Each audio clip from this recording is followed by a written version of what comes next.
I'd like to welcome everyone to our meeting today. It's good to see our county commissioner here, Mr. Priol. Good to see former county commissioner, Mr. Byrd.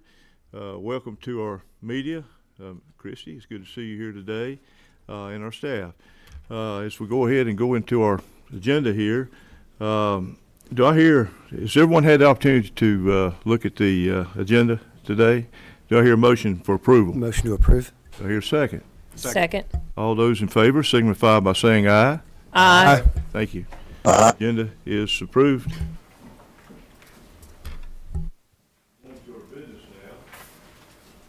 We have the proposal of the time change for the ABSS Board of Education meetings. And 1 second before you start that, Chuck, are you with us? Yes, sir. I'm with you. Okay, there's been a new state law that's been passed. According to our attorney, you're not allowed to vote, and you are not considered to be here in terms of the numbers. So just keep that in mind. But it's good to have you here. Mr. Engel, can I just briefly expand on that? Yes, sir. Please do. So it's not a state law. There was a court case out of Anson County, and basically the Court of Appeals said that a remote member cannot be used to establish a quorum. We don't have that issue here because there's a quorum.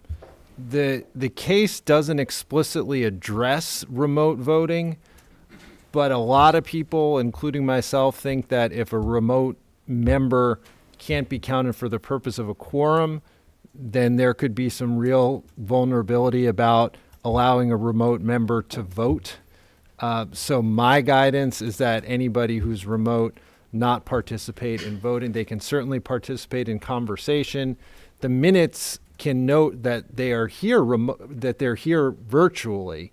It's just that if only 3 other of you were here and 1 were remote, we actually could not go ahead and proceed with the meeting. So you all can go ahead, carry on. Mr. Marsh can participate. It'll be noted that he's present virtually, but again, my guidance is that he not cast any vote during the meeting. Thank you, sir. Chuck, you understand, right? Yes, sir. I got it. Thank you. Madam Chair, we're on the proposal of the time change at this time. Thank you. Thank you, Mr. Engel.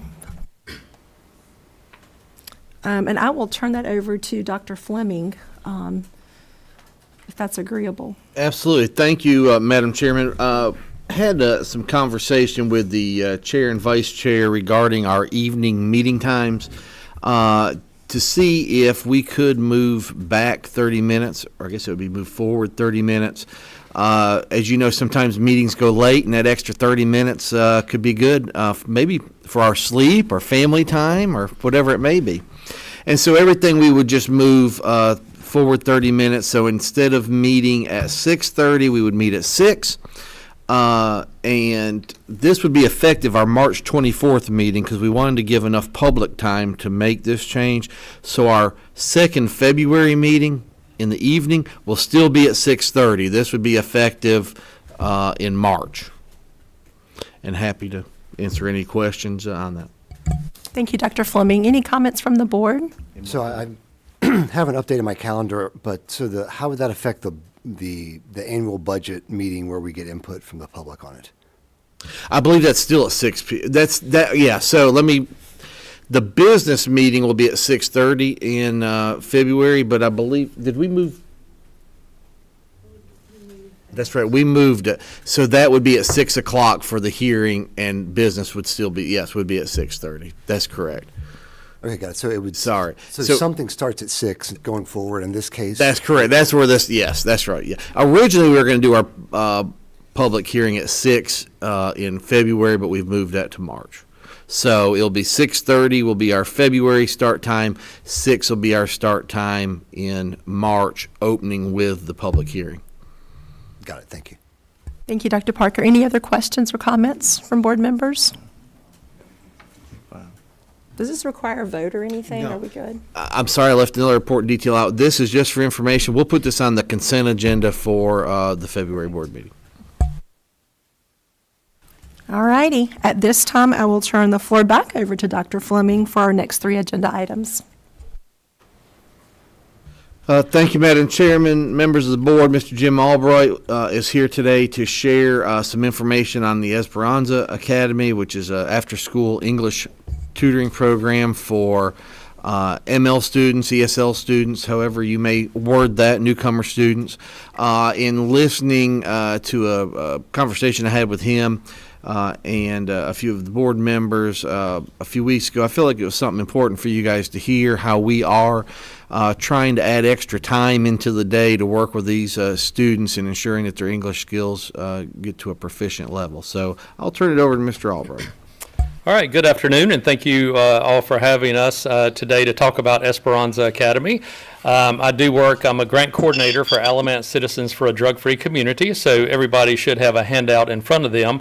I did want to give a shout out to our community partners because without us getting the grants and helping administrate that, Glen Hope Baptist Church, Christian Adventurers Youth Ministries, and Glencoe Baptist Church, as well as Alamance Foundation. So this is a community effort. It's not just us and the school system in a partnership as well. So we began in the spring of 2001. I met Carlos through a series of one-on-one conversations with the Latino community where we basically did a SWOT analysis, kind of getting to know the community. And all these, during that time on Zoom, trying to use that time productively, ended up learning about Carlos.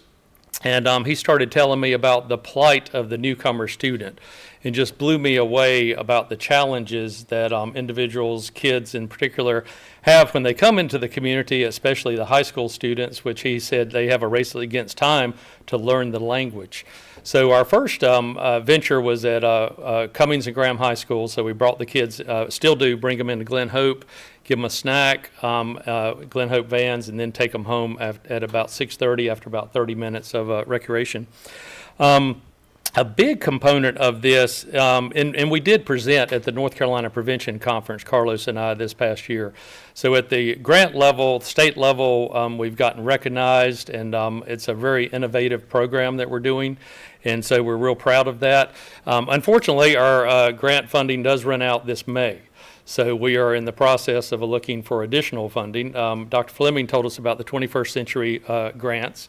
We looked at that and started getting into that pool of water, and one of the big things, you have to guarantee a certain amount of participation and attendance, and we can't do that with our population because they are so dependent on transportation. So we're kind of pulling back a little bit and hope to be able to at least maintain some structure for some of at least the older kids next year. But another big component is mentioned is our community outings. So it's not just about teaching them about English, but it's getting them integrated into the community. One of my highlights was getting them in the Graham Christmas Parade and handing out candy. And one of the funny things is we didn't really tell them to hand out candy to the kids, and they were like handing out candy to the adults too. So that was really cute, kind of watching them. They didn't know the rules and everything, so that was a blast. But And Sandy has been at one of our family banquets as well. And I would like to invite you, I've got my contact information on the bottom. Come see us anytime you want to just check out the program a little bit more. I've got the times listed, but for visitation purposes, just let me know, and Glen Hope would be the best place to do that. So I think that has all of what I want to say. I'm going to turn it over to Carlos, and without this program, this would not be possible. And the other thing I wanted to add, the 8 sites that we have, most of those employees, the vast majority, are ABS teachers that are working after school. So we're not going out and finding another pool to work it. But here's Carlos.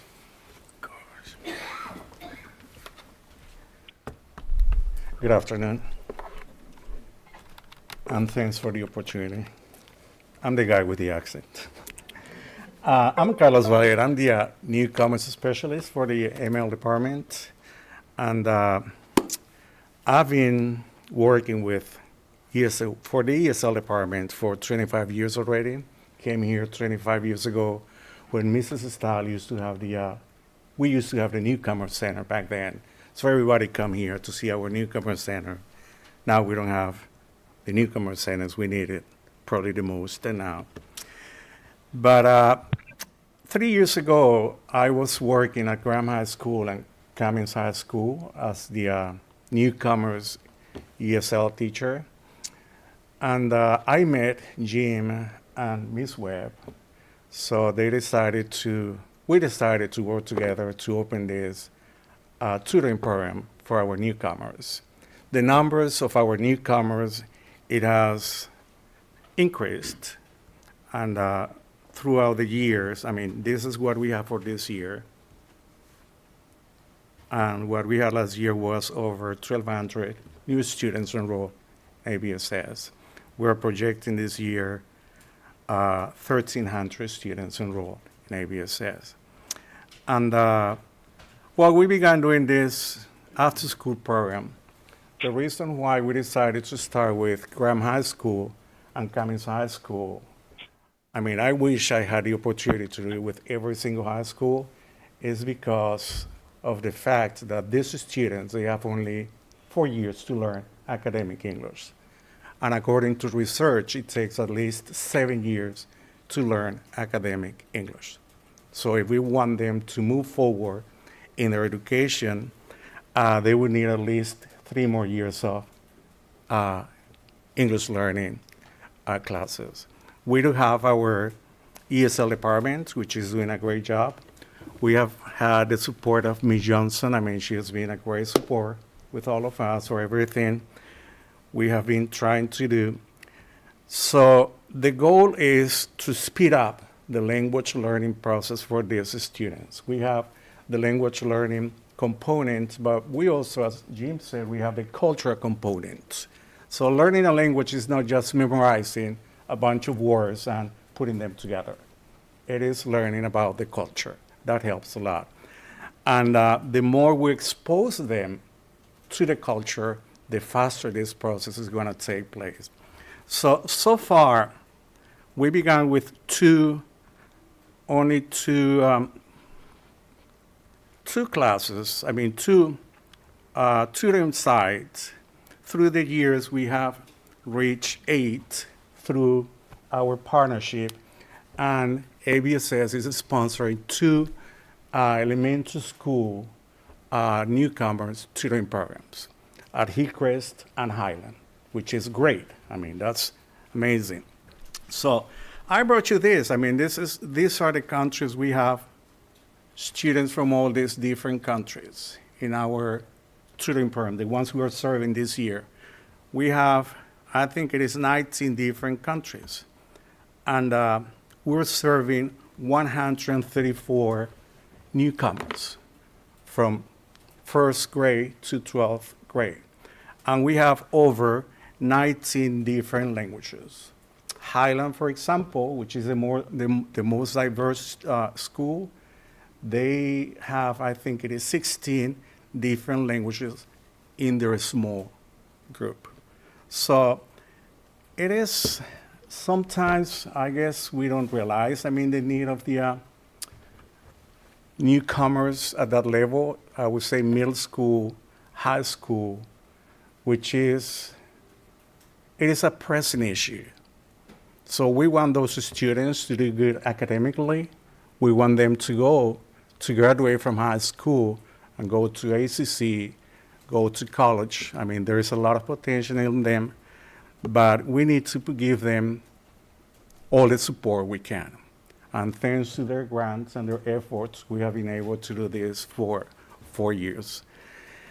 And we're trying to get resources to keep it open for as long as we can, or as long as the need is there, which I don't think is going to go anywhere. But it takes a lot, to find those resources. So once again, we have had the support from ABSS. And I repeated, Ms. Johnson has been great with us, supporting us. And this is just to share with you what we're doing at the different sites. We have Graham Middle School, Broadview, Trentine, Williams, Graham High School, Cummings, Woodland, and Eastern. If we had more resources, I would just take it to every single high school to start with, because those are the ones with the biggest need. And you're welcome to come to Glen Hope or to any one of our sites and see what we're doing with our newcomers. Thank you. I have one thing I just wanted to add real quick. So last night we presented at the Hispanic Rotary Club at the Blend. So there were 11 Hispanic professionals there, Latino professionals, and we presented on the program. And we brought 3 of our students to kind of tell their personal story also. And at the very end, the president of the Rotary Club asked if anybody was interested in a fundraiser for Esperanza Academy, and every hand shot up. So we're kind of plotting to see how we could use that and maybe do a talent show of some sort in the spring, where we would have students from our academy, do a talent show, and the Rotary Club is on board. So just want to share that real quick. That was neat. Thank you very much. Questions from the board? Comments? Yes, Mr. Rogers. So I see that reading through the information, and I think what Mr. Albright gave is that a lot of the staff and everything are ABSS teachers. Are there any other staff outside of ABSS or volunteers that you're using outside of ABSS? And the reason why I ask that is because in this time right now, especially with our Latino and Hispanic community, we know there is trust things and various things going on right now. So I was wondering, like, whatever trainings, whatever information and stuff that various other like volunteers or staff are aware of when dealing with these newcomer students. Yeah, we have a couple of Hispanic students who graduated from high school. They're coming to help us. We have 2 volunteers going to Broadview, and we have Sophia, another volunteer. She comes to work with us to support us, to give us like language support with the groups. Yeah. Okay. And then another question, because of something that you said, Mr. Carlos, about wanting to expand the program and everything, hoping to get more expansion with the program. So it's good to see the collaboration with Glen Hope and Glencoe, and then y'all just said you was at the Hispanic Rotary Club meeting. So also this just makes me think about 2 other organizations, the Dream Center that's not that far from here, and another organization, Valeros, who does a lot of stuff, especially in our Spanish speaking community, because I attended one of their events they did about civic engagement. So has there been any way of collaboration with them, or are you reaching out to some of them? Because I know they already have some established relationships in communities too, and they're doing similar type of tutoring programs and learning programs for people to learn English. So I just think of that as another way of collaboration to expand it. So have y'all done any of that or reached out to them about doing any of that? So I'll address that. We had our office in downtown Graham over the Verdict Restaurant. And so we made that strategic decision, and right before COVID started, most of our work was in East Burlington. We wanted to move our office to East Burlington. So that's where we moved it to, was Citygate Dream Center. So that's actually how we got to know the population. So we partner with them. We go see them. There was a Posada event, Christmas event there that our students volunteer for. So we're working really closely with them. But as far as funding goes, they've kind of got their own, raising their own funds for everything. But we have looked to possibly holding some classes there at some point. But yeah, thank you. And then just one last question. With tutoring and with like programs, we know this is a needed thing for our students, and especially with those newcomer students, it's very important. And like you said, Mr. Carlos, especially those at the high school level, because it is a race against time for them to graduate, to understand, and then possibly for whatever the next pathway is for them after graduation. So what have y'all seen as successes, and what measures do y'all put in place as goals of success in this type of program? Yeah. Besides the language instruction and the cultural part, our students, the ones that come to our program, they are all of them passing their classes, their regular classes. And some of the ones we have, they already studying at ACC. And we have one student, ever since the history of ESL here in ABSS, nobody had been able to exit with access, ESL services, to pass a test And these students, after 2 years are coming, and our tutoring, she was able to exit, to pass the WIDA access test. And we can see the difference. I mean, they are engaged not only in our program, but also doing different activities at their schools. Yeah. Well, just want to say thank y'all for what you're doing and the work on that, and hope continue more success going forward, and would love to visit y'all at some point too. Thank you, Mr. Rogers. Mr. Engel? Thank you, Madam Chair. Jim, is Terry Creech still with Christian Adventures? Yes, he is. Terry was the interim chief at Elon back 40 years ago when they hired me, and he had a higher calling at that time, so I wasn't able to keep him. He got into the ministry and working with kids, so he's been doing that for 40 years, and I'm proud of him. He's done an outstanding job. And I'm guessing that's where he picked up his nickname then. I never realized they call him Chief. So, yeah, I thought maybe he had Indian blood. That's where it came from. Any other questions or comments from the board? Thank you three for being here. Really appreciate your work. I know it's very impactful for the community. Dr. Fleming? Thank you very much. And thank you, Mr. Albright, and everyone for joining us today. We are going to begin some initial budget conversations, and I'll make notes of anything you would like to share. Mr. Messer is not with us today. He and many of our finance staff are at their state finance meeting today, so he is not with us, but I did want to go ahead and kind of get the ball rolling. Most of what we discussed today will be around capital needs later on in the agenda. But I did want to point out a couple of the areas that Mr. Messer and I and some of our cabinet and staff, and as we've picked up some information and just having conversations with our staff on the current expense side of some areas that we know we will need to look at an expansion budget on and include in our request to the county commissioners. And again, we can certainly add to this, delete from this, change it, whatever it may be, but probably the five big areas would be around: one, employee benefit cost increase. When the state legislature gives an increase to teachers, to state employees, to public school employees, the state will cover that increase in their allotments. So if teachers and school district employees, state employees, if they get a 3 to 4% increase, the state covers that for positions that are covered from state funds. They do not cover that for positions paid out of federal dollars or local dollars. We have to be able to pay that locally. And what we've noticed over the last few years, as there has been increases in salary, we've been taking that from our current allotment to pay that for local employees, locally paid employees. And so one of the items we are going to ask for is a 3 to 4% salary increase this year.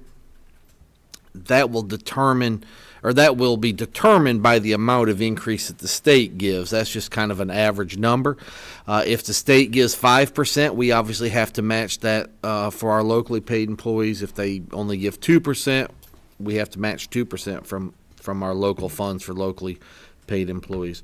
And so we will be asking for that 3 to 4 on average salary increase, plus about a 2% increase in retirement benefits, and about a $300 per employee increase in medical hospital insurance benefits. It is believed that the state health plan, the premium on that will probably increase to the employer, not necessarily to the employee, but to the employer by about $300 per year. When you add all that up, that's approximately, and I'm giving very round numbers here, approximately $1 million. When you factor in a 3 to 4% salary increase, the 2% increase in retirement, and the $300 per locally paid employee for the state health plan.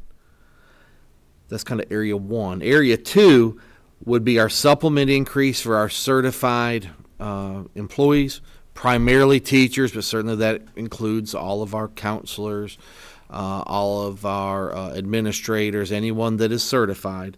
We would like to catch up the supplement from where it was frozen last year up to this current school year, and then to also allow the supplement to go into next year's with a potential % or 2 increase at an approximate cost of $2.5 million.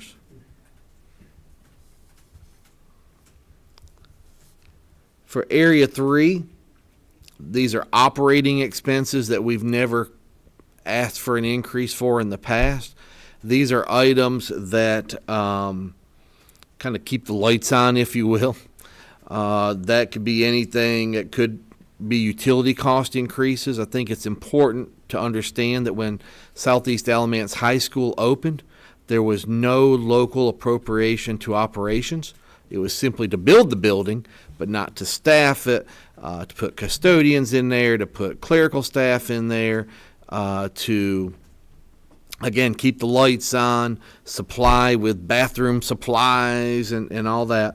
And so we are asking for an increase in those operating expenses. That also includes workers' compensation insurance, property insurance. We never recruit, as we add property, add buildings, improve buildings, which means their value goes up, the property insurance goes up, and we've never received any type of increase. We've never asked for it either, I don't believe, but any type of increase there. Finance software upgrades, our computer system upgrades, utilities, and then the need for additional contracted services such as maintenance and custodial. As we add square footage, we haven't added maintenance employees. And I think you can see that when you walk around our schools. And so that's a cost that we estimate to be about $850,000 for that request. Next, certified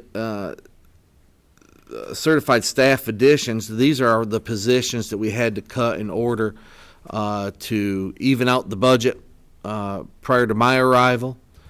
The good news is we have been able to find some savings to bring back some of these assistant principal positions, some of our instructional support positions, guidance, social workers, nurses, media coordinators.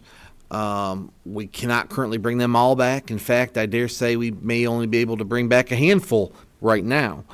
So we are wanting to ask locally for a $1.5 million allotment to bring back these cut positions, eliminated positions, or RIF positions, however you'd like to word that.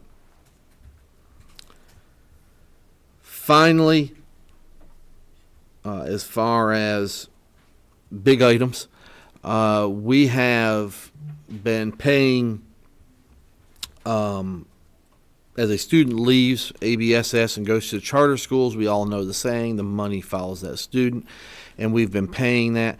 Based on our current allotment, we have not asked for additional money, so we're counting all. What we want to do is be able to count all students, including charter school students, into our allotment, so that when those students do leave to go to charter school, we then can pay those funds out. I think what's been happening a little bit is we've been taking the ADM of the school district minus the charter school students, only the ADM of the school district, and then from those funds paying the charter school and charter school students as they move into charter schools. The issue is that's almost like a double debit, and we need to be able to credit them in and then pay them out. And so it's more of an accounting thing. But right now we look at around $643,000, actually $643,500, where we need to be able to get them counted into our per pupil, if you will, or counted into our ADM, so that when we pay them out, we're whole on that. As of right now, our charter school students would be about 11% of our county appropriation. So every dollar that we receive from the county, 11 cents is going back to the charter school. And that's okay, but we need to be able to get the money in to pay it out. Finally, the only thing, I didn't have this on my list, but I think it's important to share. I really feel like we need to go through a salary study. There would be probably a $60,000, $70,000 expense there. A salary study for our classified employees. I believe I don't believe, I know they are off scale. And when you compare, and you can pick any classified position, maintenance, you can pick cafeteria employees, child nutrition employees, whoever it may be, we know the private sector, private industry is paying those individuals more than what we are within the school district. And I think that's pretty much a trend for any school district, but we need to do a true salary schedule, because I don't know that we'll ever be able to pay our employees what they're worth, or we'll ever be able to pay our employees, our classified employees, what we are paying or what the private sector is paying. But we need to pay them what Alamance County government's paying. We need to be able to pay them what maybe the city of Burlington is paying. And I still believe we're even behind our municipalities and county government. And so I think it is important that we do a salary study. We do it as soon as we can, and be able to adjust our pay scales based on that, which again would be another ask to the commissioners to make those salary schedules whole. So I'll add that on as a sixth smaller item, but very important.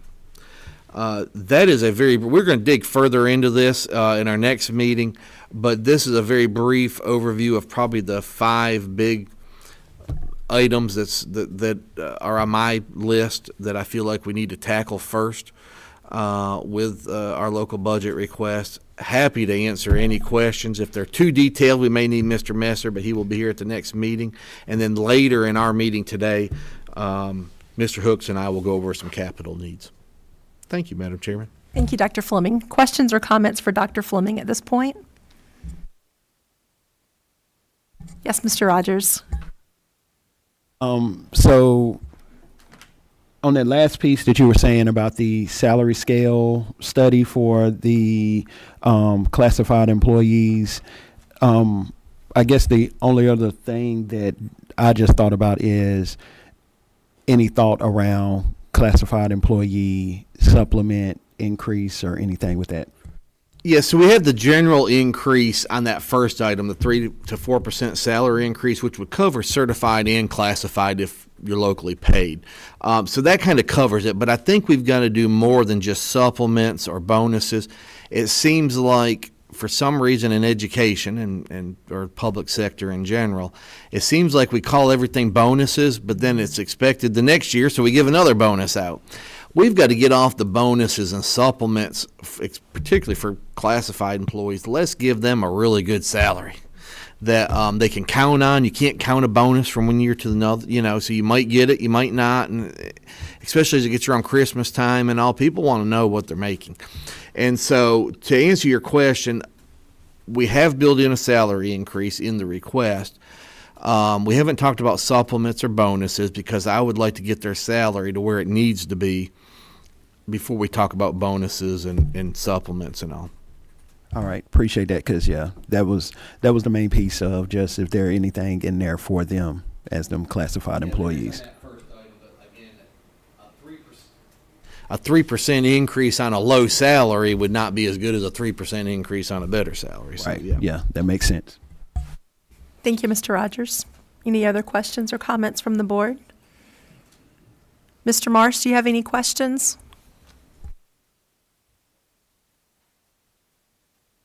No, I'm good. Okay, thank you, sir. Dr. Parker? Sorry. So one quick question. As part of the salary survey, I know this was undertaken over the past year or so on some level, as far as looking at whether the personnel allocations to schools are consistent, because I think things drift with time, and having a good look at that, I would like for that to be included in something with the salary survey. Absolutely, and we can do that based on size of school. Does I'll make this up, but would a front office person make more at a larger high school compared to a smaller elementary? I think that's certainly something to look at. Okay, great, thanks. Any other questions or comment? Hearing none, we will move to your next agenda item. Thank you. When you're ready.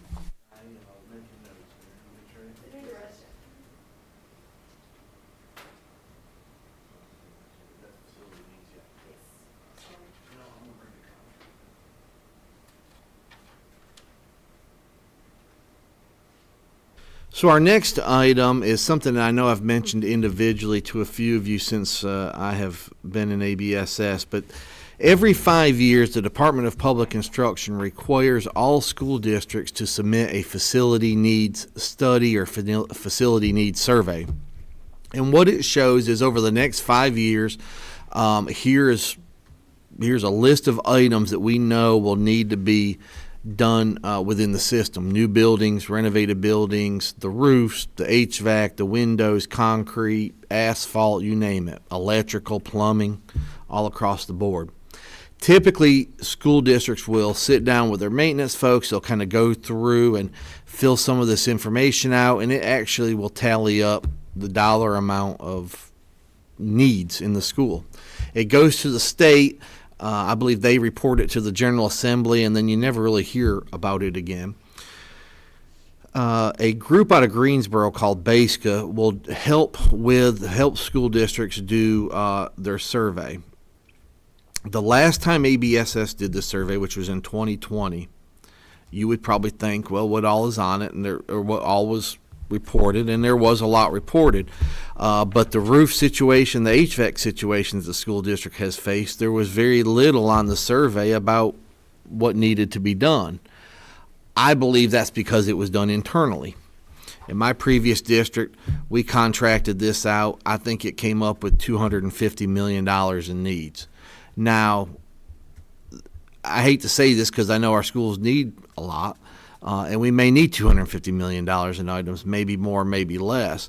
But what it does is this group will get everyone together, plumbers, electricians, all of our maintenance staff, the individual principals too, and they will sit down and they will go through the entire survey step by step, item by item, to get an estimated, it's not 100% guaranteed, but to get an estimate of what each of our school buildings needs. Now, this is not a walking on the roof, looking in the window, putting your head into storm drains or anything like this. This is more of a tabletop type survey. You're talking $100,000, $200,000 to do a situation where an architect comes to every school building and looks through everything. This is not that. The cost of this survey is $27,425. But they will do every school building, every auxiliary building, central office, and kind of go from the ground or sub-ground all the way up to the roof.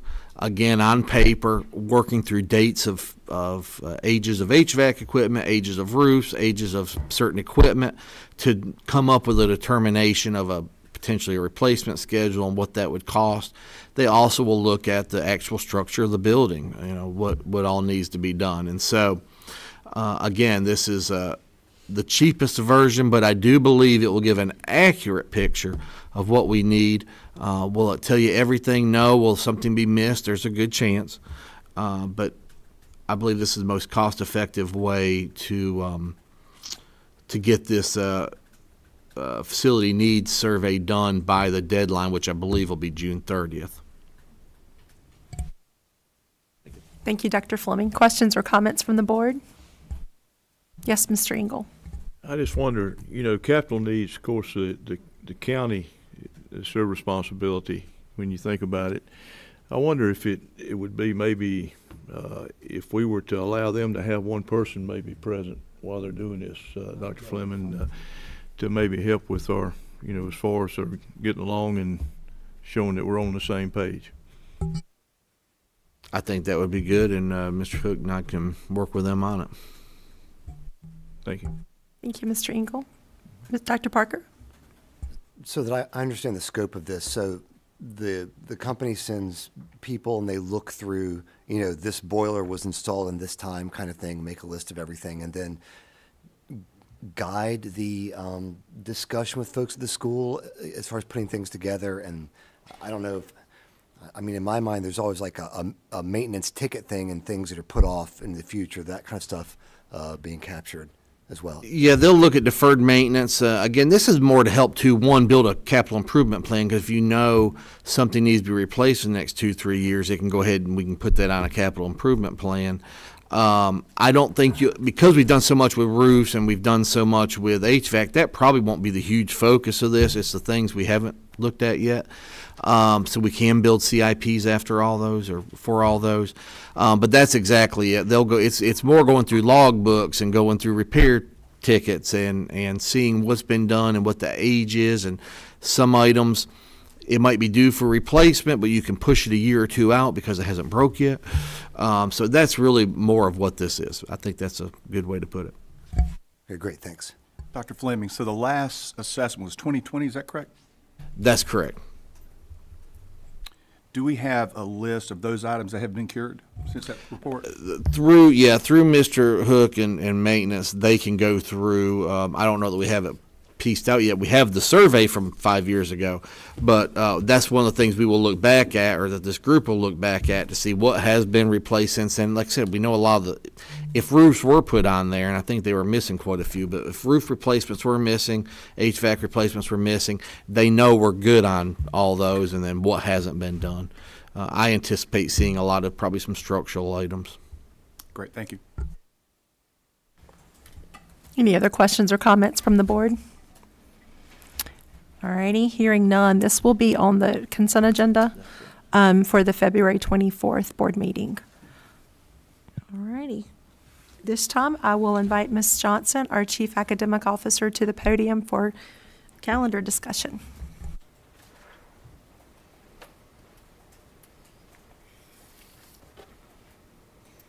So good evening, Chairwoman Graves, School Board, Dr. Fleming. I'm bringing to you today the two calendars that you requested. Before we go into that, just to remind you of the calendar laws. First of all, we have to have 215 days. That's how much we have to have for the employees. A minimum, you either have to have 185 days or 1,025 hours. 10 annual vacation leave days. The same number or equivalent of legal holidays. At least 2 optional work days where staff can take annual leave. And of course, Veterans Day must be a holiday for all public schools. Again, both calendars, regardless of compliance, align with the district goals for student achievement. So if you look at our 2 drafts that we have here, option 1 is a regular calendar. We would start, the first day of school would be August the 24th here, and then we would get out on June 4th. And then this would be the calendar that would have us getting out before Memorial Day.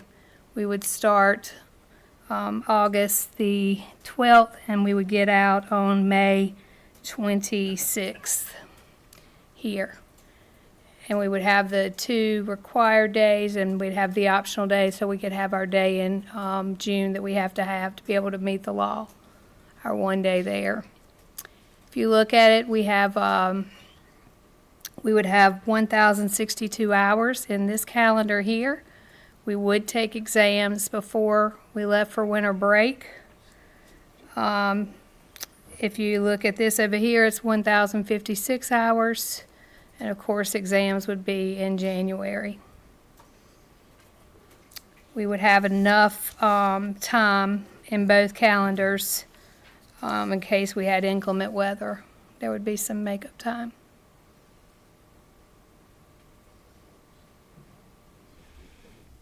Thank you, Ms. Johnson. Questions or comments? This is not up for a vote today. We do anticipate board action at our next meeting, perhaps. Questions? Madam Chair, if I can interrupt for just a minute. Absolutely. We will need to put this out for a vote like we did publicly to get a vote on 1 or 2. So our intention would be to bring this to you possibly at the next meeting, but if not, the meeting after, just depending on the timing. I want to make sure we have time to get this out and voted and tally the votes and all that. So our intention would be to put this on the next meeting, and that's just dependent on making sure we can get it out. Mr. Engel? Thank you, Madam Chair. And I think postponing it would be a good idea for at least 3 months. And let me just explain why. Number one, we've got plenty of time. Number two, the General Assembly, the House, just passed a local bill allowing us to do that. But as you look at that, that has been done many times before. This has been going on for years. This bill in our calendar we're currently in was passed in 2004. It was passed for a reason. That's because of tourism down the eastern part of the state. Mark Bass-Knight was the president of the Senate at that time, if I'm not mistaken. And all you got to do is think about Jeanette's Pier. Enough said. I don't need to say more than that, maybe. He was from that area. Also, what brought all this on and why so many districts are excited right now is the fact that in 2021, the COVID year, the General Assembly allowed the schools to make a decision as to whether they wanted to go early or late. And the reasoning behind that was, well, if we let you go early, this will help you to make up for the time you lost during COVID. That was what their thought process is. We hear from senators all the time, well, you got to get your math scores up. You got to get this and that up. Well, give us the opportunity, folks, to help these kids where they don't take their exams 2 weeks after they've taken Christmas break, which only makes sense. But with that being said, it'll pass the House, it'll go to the Senate, they'll send it to rules, and that's the end of it. With that being said, the reason I said let's wait 3 months, and that's probably close to your time frame if you think about it. Let's get our money together. They're going to sue us. I guarantee you that. If they do, when we do this, I don't want to just say, oh, we're getting sued, we're going to drop it. Let's take it to the Supreme Court because Leandro is sitting out there. They gave us the opportunity at that time. That's non-monetary policy. It's been through the courts numerous times. And Adam, if I'm making you mad, I apologize, sir. I'm just telling it like it is. So Don't worry about me. So when we do it, folks, let's be serious about it and take it all the way. We get it to Court of Appeals, it could be changed. There'll be a lot of other school districts will be pleased with us, and we could have some more that maybe would even join us in this suit. Thank you, Madam Chair. Thank you, Mr. Engel. Any other questions or comments? Dr. Parker? I guess this is a question for Mr. Mitchell. Is any thoughts as far as the time frame for adopting a calendar for the 25-26 year? We're going to do it in advance. The thing that she said, yes. I'm so sorry. I was staring at the other calendar a few minutes ago, and the numbers stuck in my mind. As far as approving things in advance, I know typically we'd started thinking about it in January. Does it matter if it's 6 months in advance versus 3 months from when we usually do it, kind of thing? Or I don't know if there are any considerations there. No, there are other school districts that do 2-year calendars. So that's not, yes, you would need to do it by January, February 20, whatever next year is, 26. So I think you have until then. It's just when the board would like to approve. So, you could wait till next year. But if also as soon as we have the data, you can not wait. So that's up to the board. Whenever you would like to take action on this, we'll be ready. Absolutely, Ms. Harvey. Oh, yes. Go ahead, Dr. Parker. Can we let Mr. Mitchell say, since I asked a question, just Yeah, there's not any specific legal requirement that I'm aware of as to when a calendar is adopted. It's Okay. really just an issue of administration being prepared, giving notice to the community. So for legal purposes, it doesn't matter to me. Got it. Thank you. Ms. Harvey? I just think for the community, for our teachers, parents, and all, that if we're going to change the calendar, we should not wait until January 2026 to change the calendar. If we're going to change it, we need to be working on getting, back the surveys or whatever we're going to put out for parents and going ahead and changing that and letting them have an opportunity and time to get prepared for the change. Thank you, Ms. Harvey. Mr. Rogers?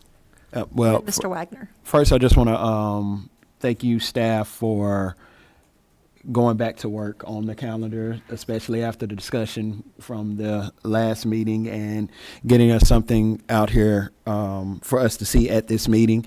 And then just piggybacking off of what Ms. Harvey said, getting a calendar, and then, as a board, I know a lot of us talked about the fact of the how the importance is of trying to go forward with 2-year calendars to give people more time as far as teachers, families, but then also like summer camp programs, other things that people do in the summer. I think that gives them plenty of time when they can see that ahead of time and already adjust whatever they need to adjust. So I do think that is important on the timing of it.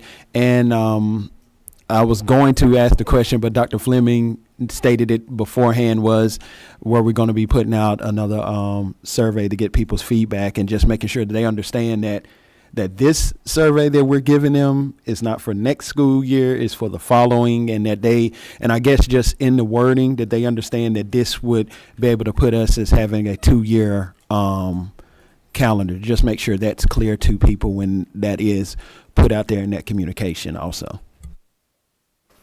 Mr. Wagner and then Mr. Engel.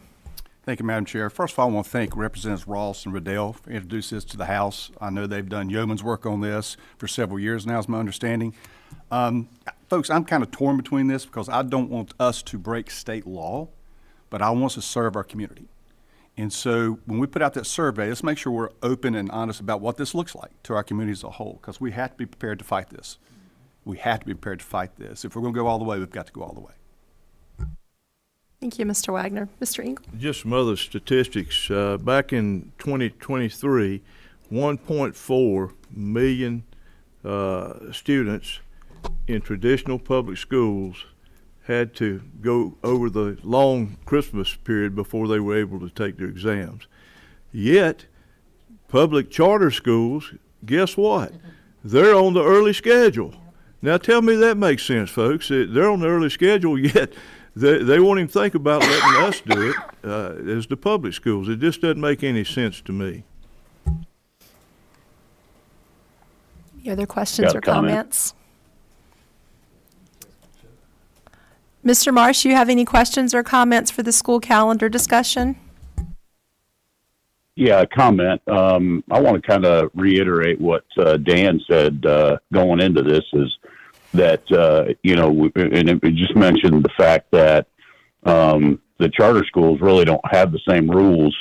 So their hands are not tied like our hands are tied. The state keeps slapping our hands and, acting as though our teachers aren't doing the work and not get the increases in grades and test scores, but going back again, they're tying our hands. They have us doing testing 2 weeks after the kids get back from Christmas break, as Dan said. So I think if we before school's out, if we go ahead and adopt this Plan B or the new calendar, I think that gives everybody time for the next school year, and we'll kind of find out how serious the state is about us not doing it as far as lawsuit goes. Thank you, Mr. Marsh. Any other questions or comments? Hearing none, thank you so much for your work, Ms. Johnson, and to the staff. All right, at this time, I believe we will welcome Mr. Hook, our Chief Operations Officer, to the podium for our next 3 agenda items. Madam Chair, members of the board, Dr. Fleming, today I want to present for information only a couple of budgets. The first is our proposed capital outlay, what we frequently refer to as our PAYGO budget. So what the county has requested that we do is to provide them the budget based on categories. Statutorily, we're required to provide the budget in at least 3 categories, and these are the minimum categories that I have represented here. All of the items that we're looking at doing over the next 5 years fit into one of these categories. So I have broken out also so you can see my thought process, the kind of projects that we want to do in each of these years related to these categories, so you can see where the dollar figures are. Dennis, could y'all pull up the attachment that's the capital outlay attachment, the one on the right. So this is the same sheet that I just showed you. It shows the dollar figures, the total amount in each of the year across those three categories. But if we scroll down, we'll be able to see it. Thank you, Dennis. So this, similar to what I did last year, and this is for the board and the public to see the kind of projects and the budget numbers that I want to take on in 25, 26. In the far right-hand column, you see I have the categories that meet the expectation of the county management. The other column there in the middle just is something that I like to use to kind of indicate the groups of things within our operations department. But I have listed here the individual things that I think are necessary. There's nothing here that we don't need to do, and all of these things are looking at correcting things that are not safe or are not working or need to be looked at because of the frequency of breakdown. So I did want to point out a couple of things in particular. Down near at the bottom, I have roof repairs and HVAC repairs. Those are specifically things that are identified through our preventative maintenance service contract for roofs and our preventative maintenance service contract for HVAC. So what's going to happen and what is happening right now with our roof preventive maintenance, the preventive maintenance company is finding things and making an individual proposal if they find anything. And so we use capital outlay money to do capital improvements on a roof. This is separate from roof replacement. This is just roof repairs to extend the life of those roofs. And I'd be glad to take any questions on this. And if you just scroll down, I'm not going to read each of the line items, but if you have questions, I'm glad to give you the best answers that I can. And you can see across time similar categories, different sorts of things that we have in each of those lists. The further out you go, it really gets difficult to pinpoint things that are necessary because of breakdowns. So some of the categories get more general, or we have some specific R&R projects like in the family and consumer science labs at the high schools. We've identified needing to change out cabinets and countertops and so on. So this is what we have here. I'll go back to the, Dennis, can you take me back to the other budget, the first PowerPoint, and then we'll go to the CIP budget. So the county had requested this year, a little differently than we did last year, to push our technology request into the to the CIP budget, capital improvement plan, instead of adding it to the capital outlay PAYGO budget. So that's why technology is a line item here in the proposed CIP budget. So what I've done is I have taken the roof study and the HVAC study that was taken on by the county commissioners, and then that gave us a CIP for roofs and HVAC over the next 5 years.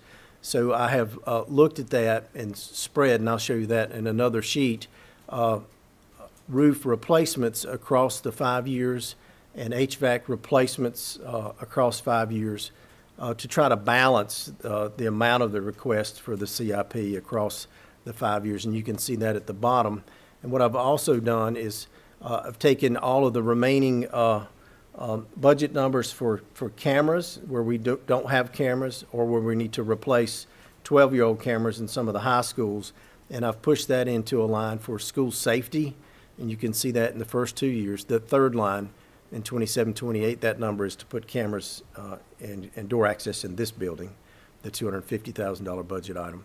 And then I've also gone into what we call the unfunded list from last year, which is the security vestibules. We had pushed all of those off because we couldn't handle budgetarily doing cameras installation and replacement and doing the vestibules. So I've pushed all of the remaining security vestibules into year 3 of this plan, and that would put us back on a pathway to have cameras in all of the schools, keyless door access in all of the schools, and a security vestibule in each of the schools. And I've tried my best to balance that across the years. But again, in the last 2 years of this, you don't know what the expectation would be. It's mainly roofs and HVAC, and then our continuing technology requirements. But as we get closer to 28, 29, certainly more things would reveal themselves that we need to push into this for later years. I do want to point out in the technology budget, you can see jumps across the years. We had last year in budget discussions with the county commissioners indicated that we needed funding for technology. A large dollar amount of that was for replacing our student devices, our Chromebooks, and at that time they identified a stream of funding that they said would meet those needs, and so they granted us an amount of funds in this current year to replace with a lease 25% of our Chromebooks, and we did that just recently. And we went to the county commissioners with Dennis, and he presented, and they granted those funds, and we have those devices now, and they're working on deploying them.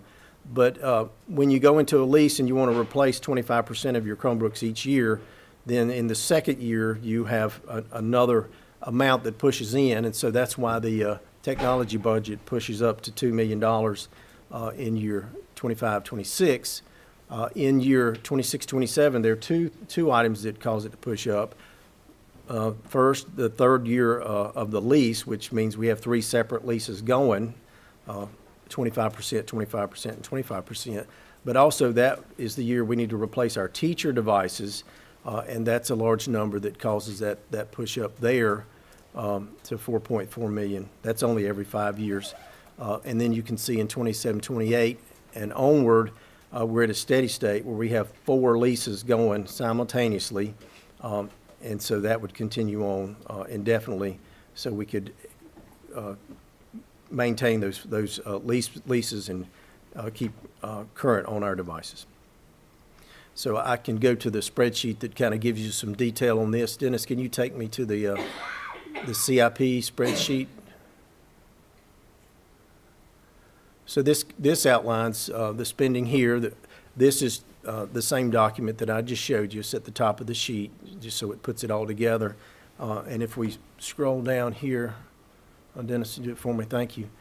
This is the 26 through 29, 30 roofing CIP budget.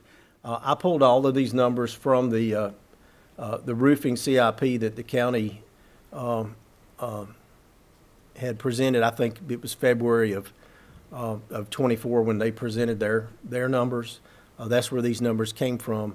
I moved them around some. For instance, Southern Alamance and Sylvan, I have them in 25, 26. I think they were in the CIP maybe in the next year, but we have some active leaks there, and so before they get away from us, I'd want to pull those up, and so I've just kind of moved some things around, but these are the exact numbers from their CIP that they presented in February 24. And again, I've done it in a way to try to smooth the total ask for the total CIP budget to make it, I guess, as workable as possible. So we'll go to the next page here. This is the proposed HVAC CIP, and these numbers at the bottom all flow right into that PowerPoint that I showed you in the beginning. So what I've done here is I've taken the HVAC study that was presented back in February 24 by the engineer that the county employed, and they showed at that time what they called a top 21 list to the county commissioners that needed to be addressed. But I've tried to smooth it and spread the burden across years. What I also had indicated recently in the joint meeting is we have a right many chillers that are over 26 years old. several that are over 30 years old, and some that are 33 years old. So anytime a chiller gets to be over 20 years old, you need to start making a plan to replace it. This is sort of the workhorse of the school when you're talking about cooling the school. So what I've done here is in each of these years, I've listed one complete R&R project. The first 4 that I have there in each of those years are complete R&Rs at the big high schools. So I have Graham first, and then in 26, 27, Southern High, Western High in the next year, and Eastern High in the next year. And that's a complete R&R of the HVAC on those facilities. If you go back to the HVAC study that was shown in February of 24 in the commissioners' meeting, it showed that the average age of the equipment in all of those sites at that time was 27 to 29 years old, more or less. So you can see what would happen in 29, 30, for example, or 28, 29, the Eastern High, all that equipment, the average age would be well over 30 years old. So what I've also done in each of those years is listed the replacement budget number for some chillers. For instance, in 25, 26, what I'd like to take on is a complete R&R of all of the HVAC at Graham High School, but also replace the chiller at Hall River and Sylvan Elementary. Those chillers are both over 30 years old. The Sylvan chiller has currently 1 compressor out of 2 that works. So if we don't take it on, we'll continue pouring repair money into that. And so a similar vein going across the years, one big high school R&R project, and then also replacement of chillers, older chillers. The one at Graham Middle is doing okay, but I think right now it's 33 years old. So that's in the second year. And if you just go across, you can see those are either chillers or complete R&R. And in the 5th year, I have listed R&R of the HVAC systems at Alexander Wilson.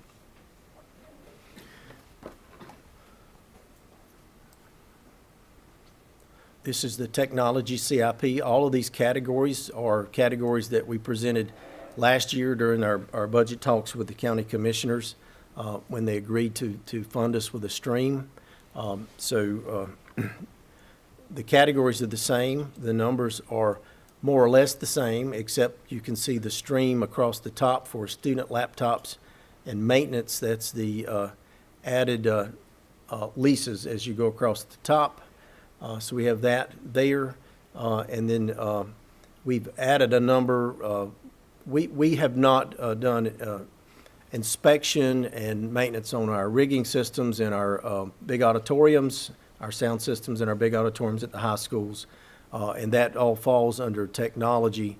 But we rent those facilities. We use those facilities for the public and for school events. And we need to do a better job at maintaining them. So I've pushed a budget number in here for each year to try to do R&R and maintenance in the auditorium facilities as well as in facilities like the one that we're in. So you can see those numbers as you look across here. And these are the numbers that are the same as in the PowerPoint that I showed you in the beginning. And then if you come down here, this is the school safety CIP budget that I had in those first 3 years, and it just shows you the breakout of where the cameras would go in each of those years, and then the bottom part just shows where the vestibules would go.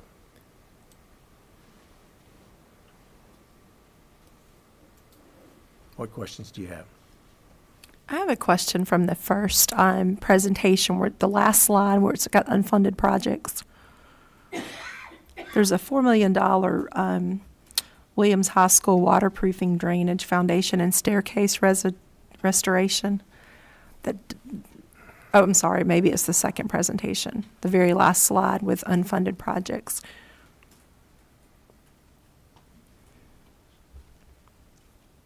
It's the very last slide there, Dennis. So that one's not funded, and I understand it's a lot of money, but is there an impact with that work not being done on mold or any type of, I guess you see waterproofing and drainage, and I know that Williams was one of the schools that was impacted pretty heavily with mold.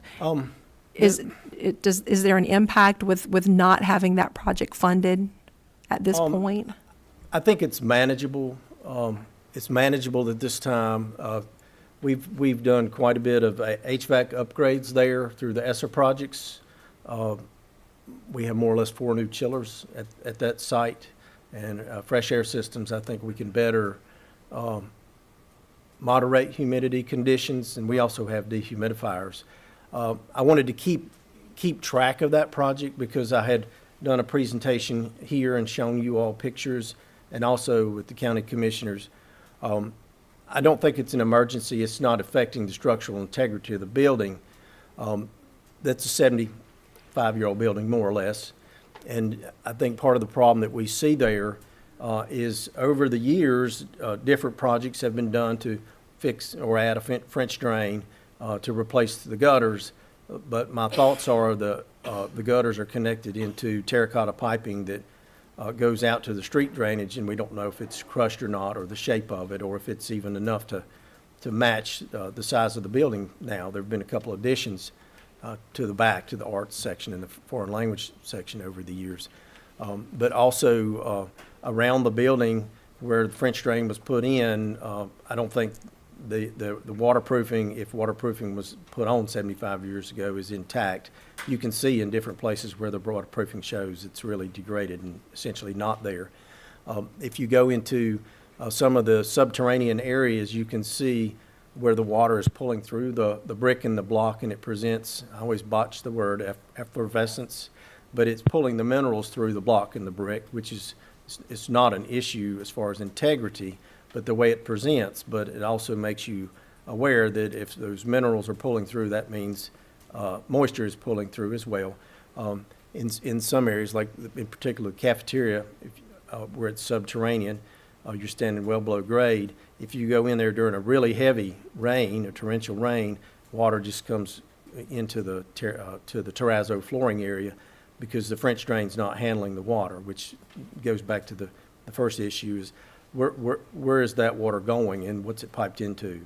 But other things there, the staircases are degraded, so the concrete staircases, and you can see there's lots of caulk, multiple layers of caulk on top of the staircases. That's not the correct way, but it's a way to try to manage it. But water goes through the staircases, and then as it goes through the staircases, then it leaches through the subterranean walls, and it presents, again, as I said, with the minerals. So there's a lot of things that could be addressed there to maintain that building. I don't think it's an emergency. I just think it's something we should be aware of. And then the last thing I'll mention there,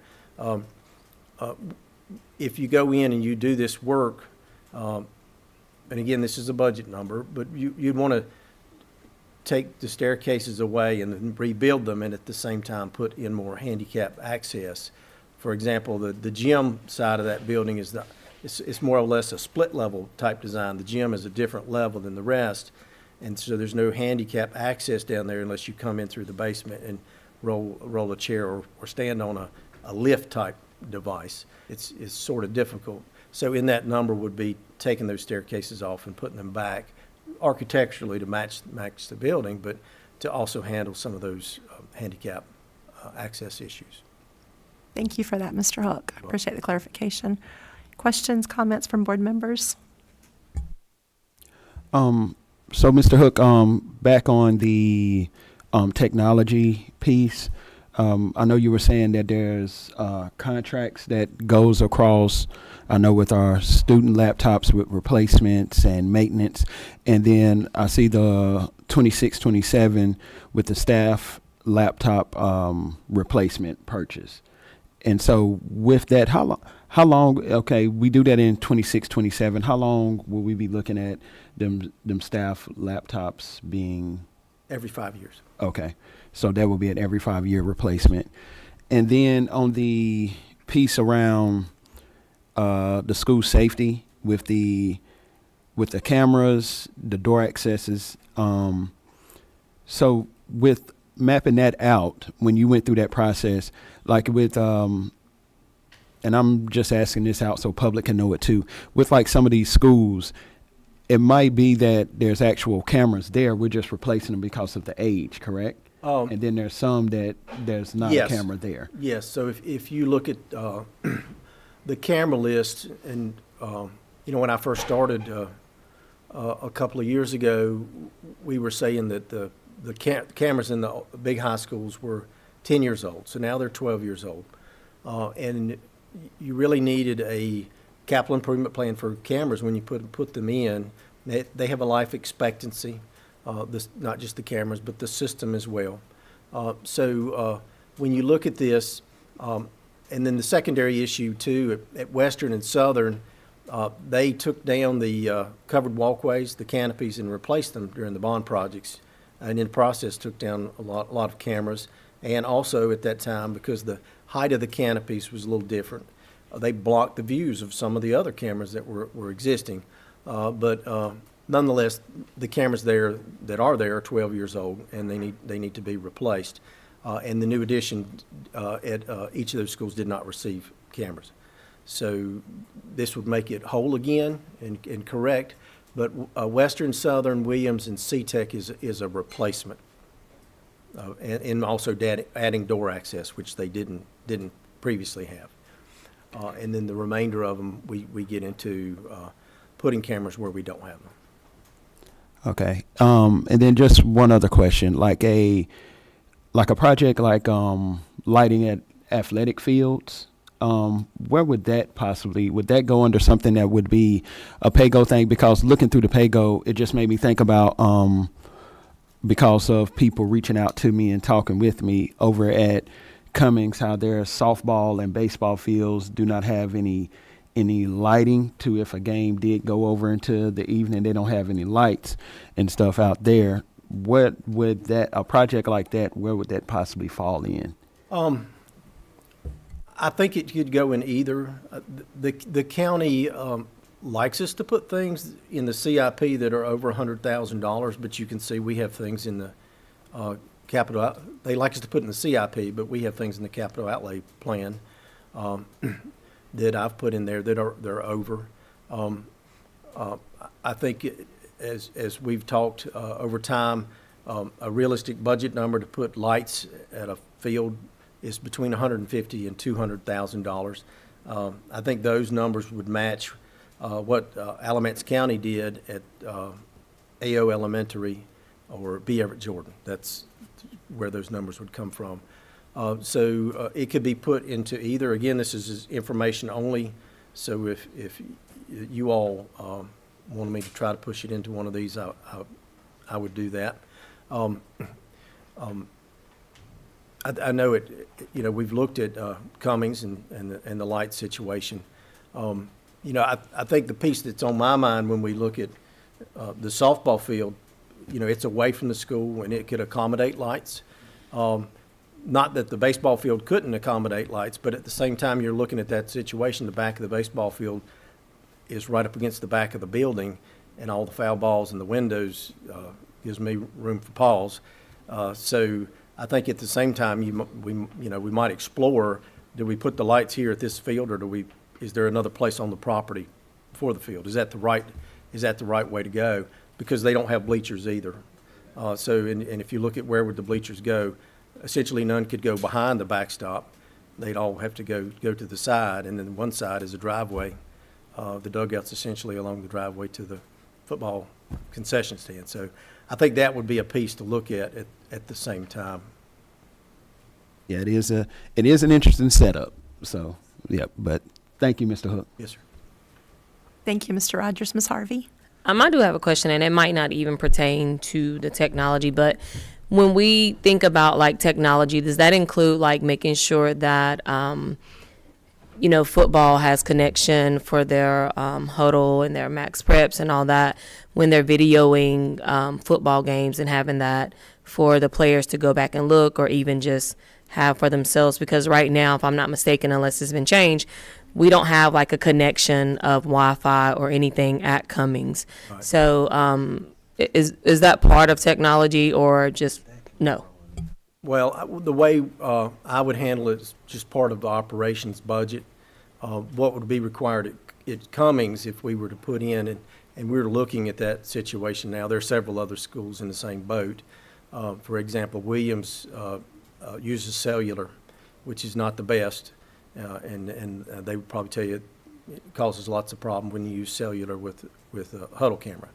But what we want to do is bore from the back of the school, from a data closet area out to the field, and run a data cable there. Once we have a data cable there, then the school could connect.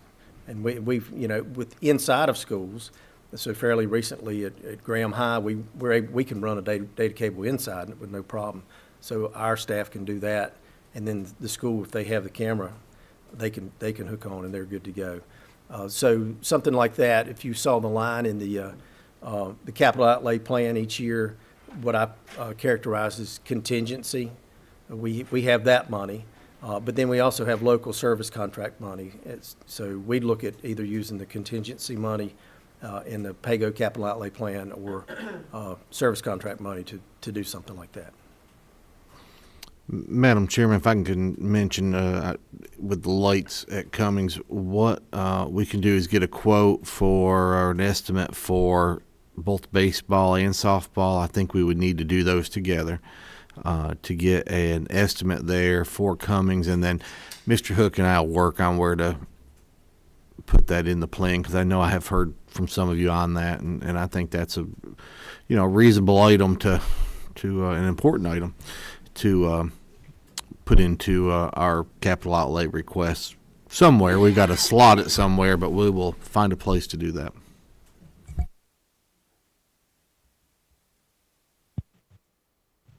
Thank you, Dr. Fleming.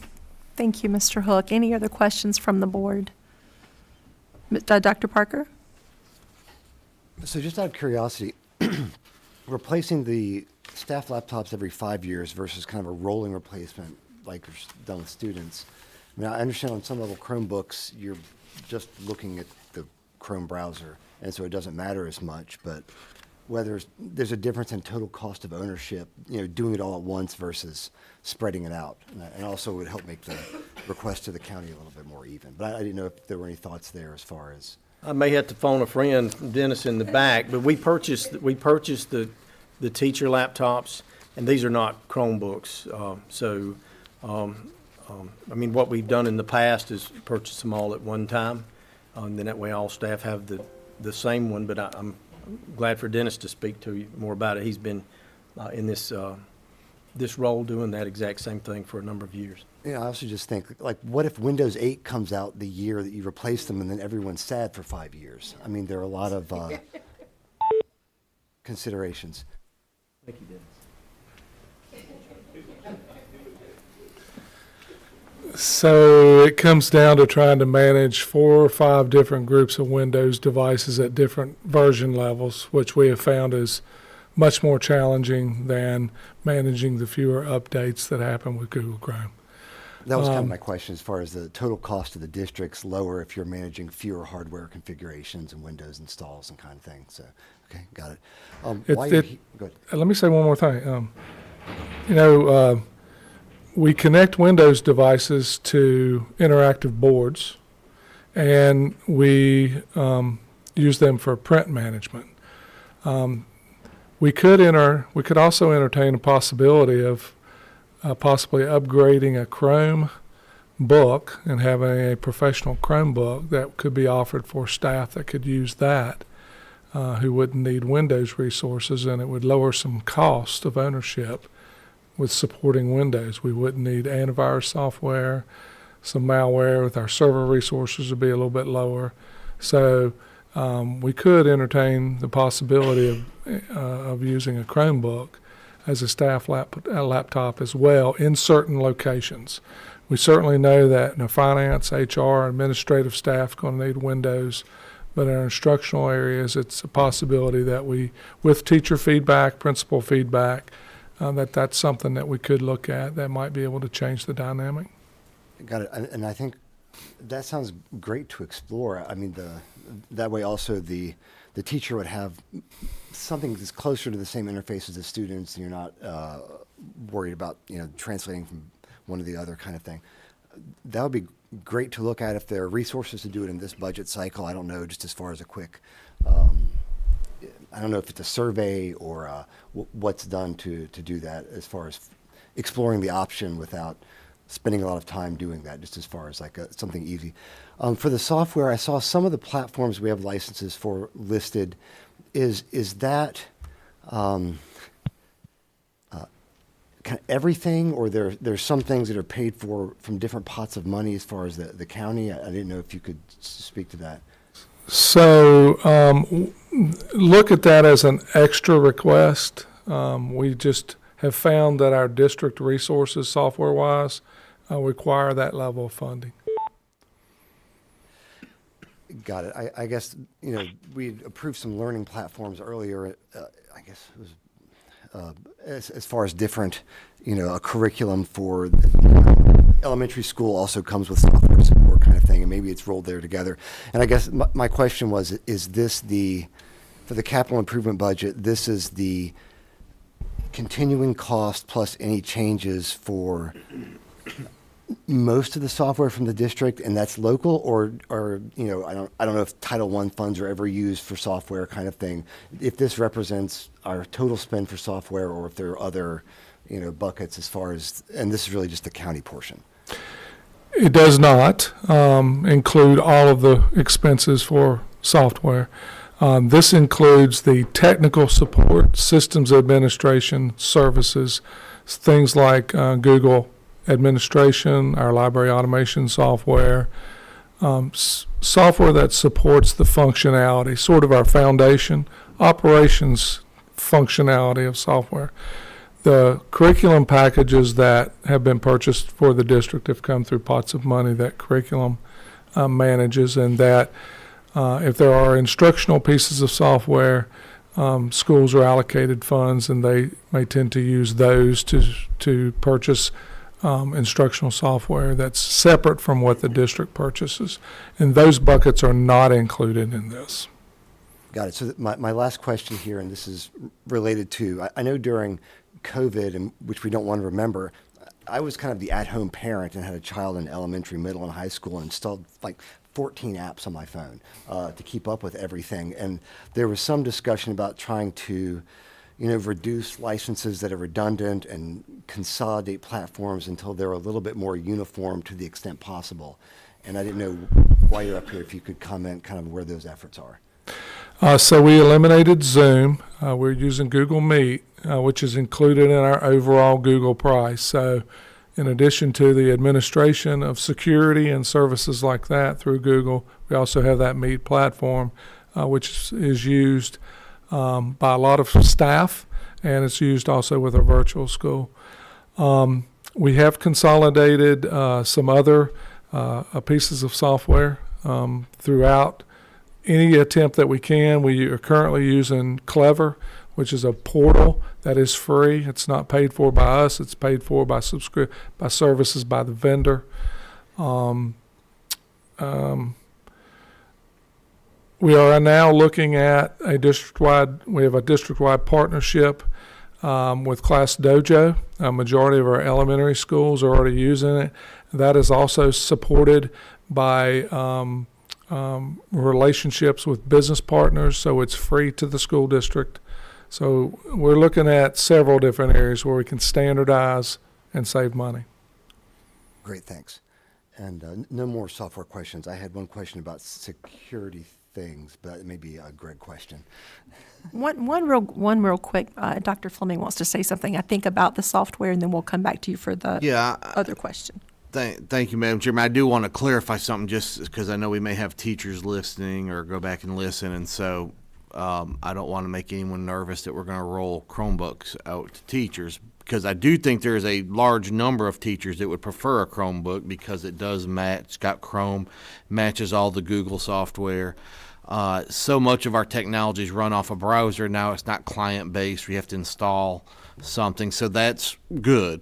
But I know, particularly maybe from our CTE teachers and some others, if you are a if you're teaching Microsoft Office and doing Office certifications or MTA certifications, some of the other credentials we have, you do have to have a Windows or a Mac, Apple OS based system. I don't want them to worry. There are still curriculum needs for a PC or a Mac or vice versa, but I just want to make sure I clarify that we're not going to roll out Chromebooks to everybody.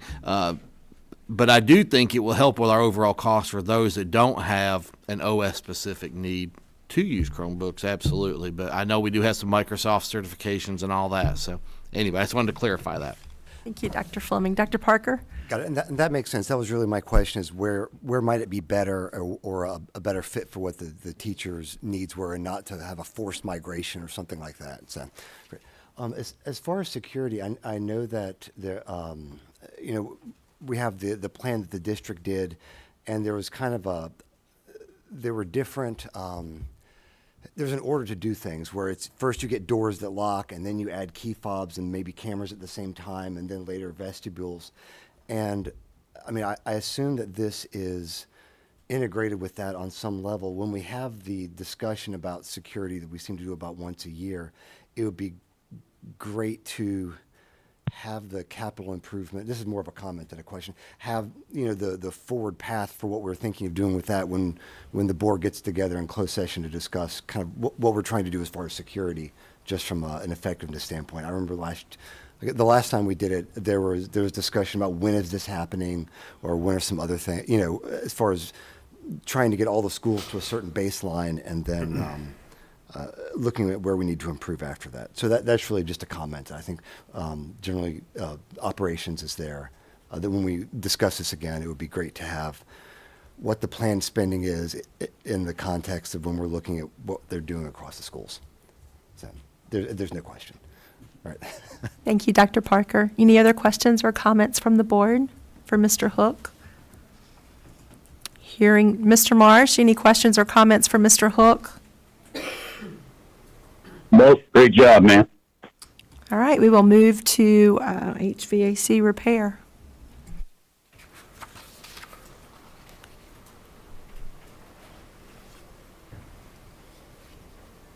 The next item I have for you is an addendum to an existing contract.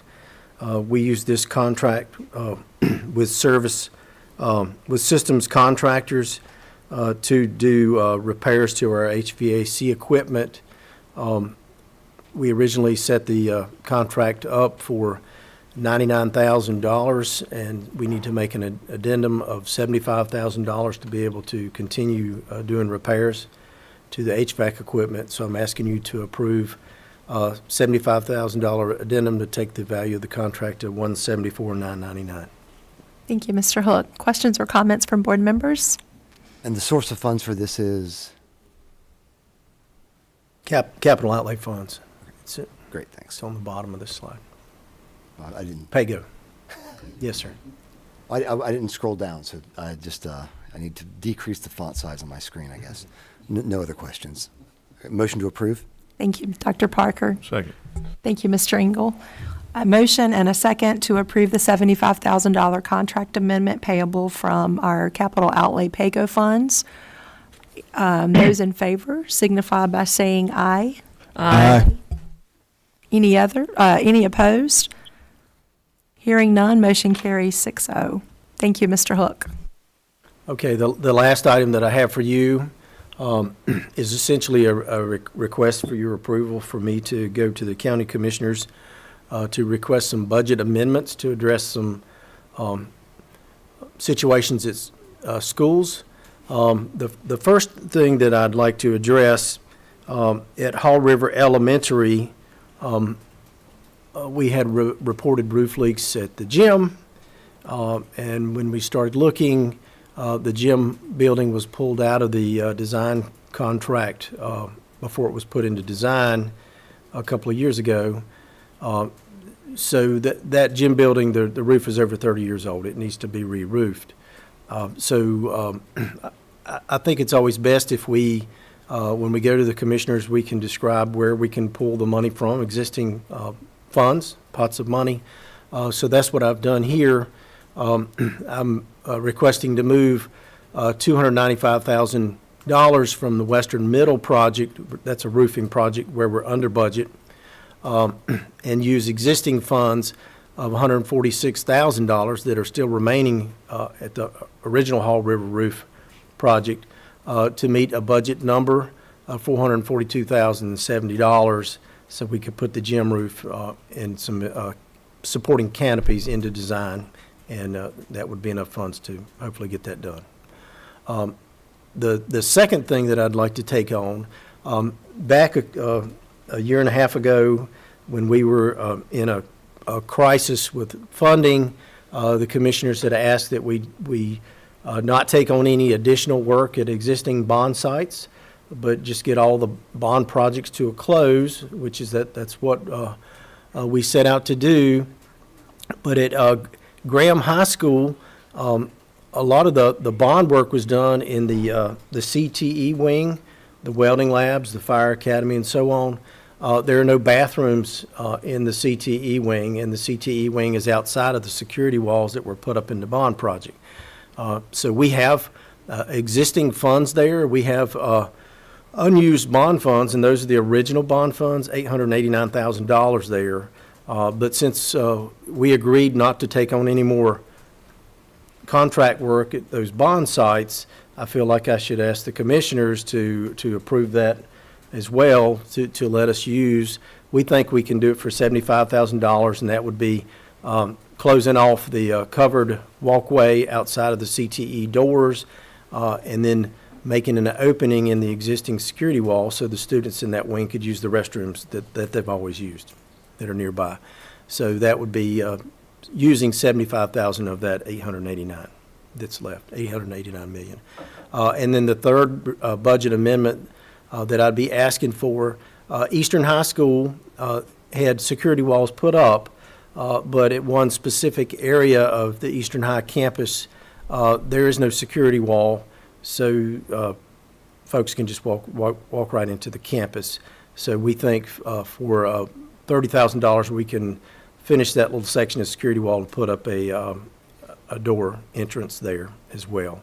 So those would all be budget amendments. I'd be asking to move money from the Graham High remaining bond funds over to Eastern to get that done. Thank you, Mr. Hook. Questions and comments from board members?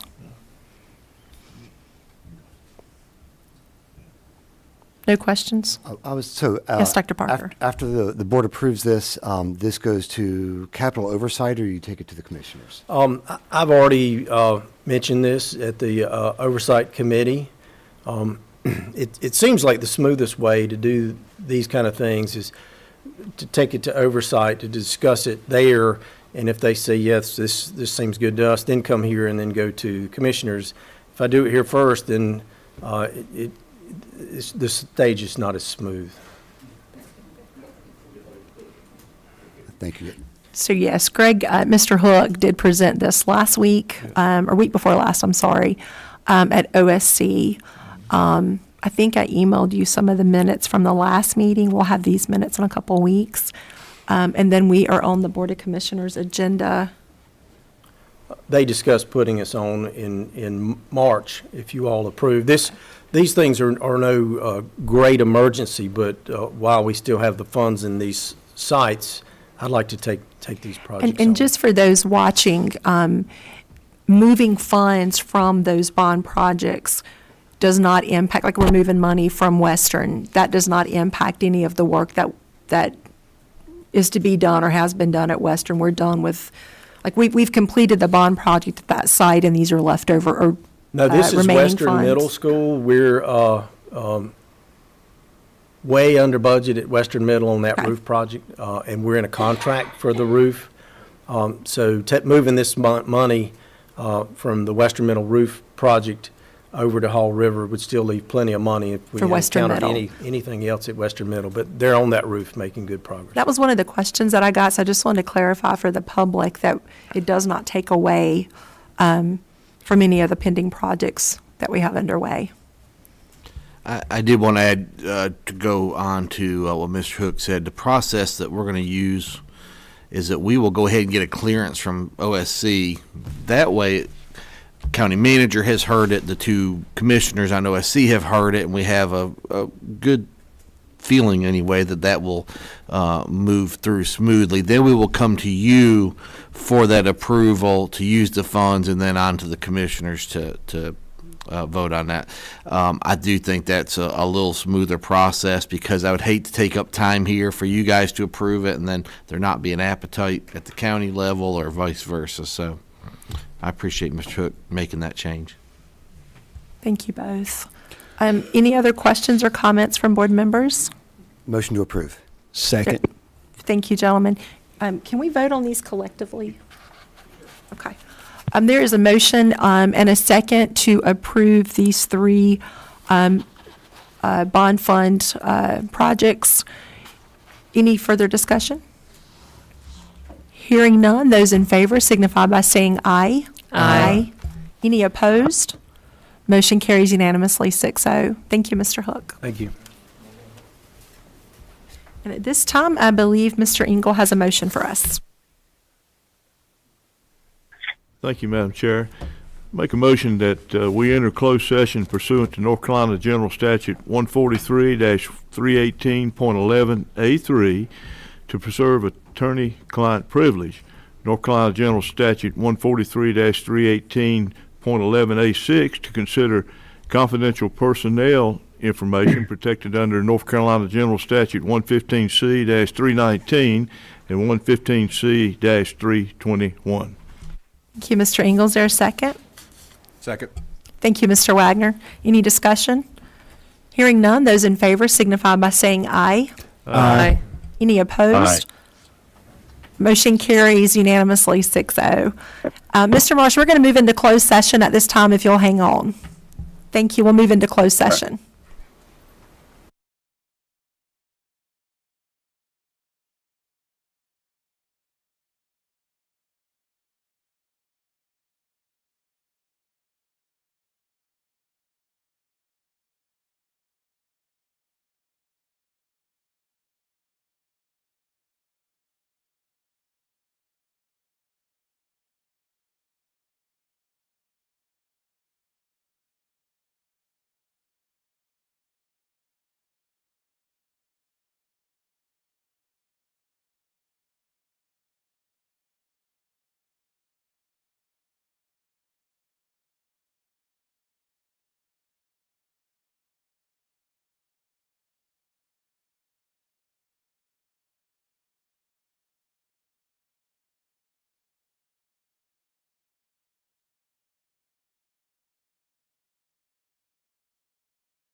We are back in open session. At this time, I will invite Ms. Anderson, our Chief Human Resources Officer, to the podium for personnel report. Madam Chair, members of the board, Dr. Fleming, I'm asking that you approve the personnel report as presented in closed session. Motion to approve as presented. Thank you, Dr. Parker. Second. Thank you, Mr. Rogers.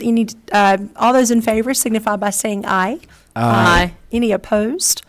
Motion carries 6-0. Thank you, Ms. Anderson. Yeah. Is there any other business before the board this afternoon? Motion to adjourn. Thank you, Dr. Parker. Is there a second? Second. Thank you, Ms. Harvey. Any discussion? Hearing none, those in favor signify by saying aye. Aye. Any opposed? Motion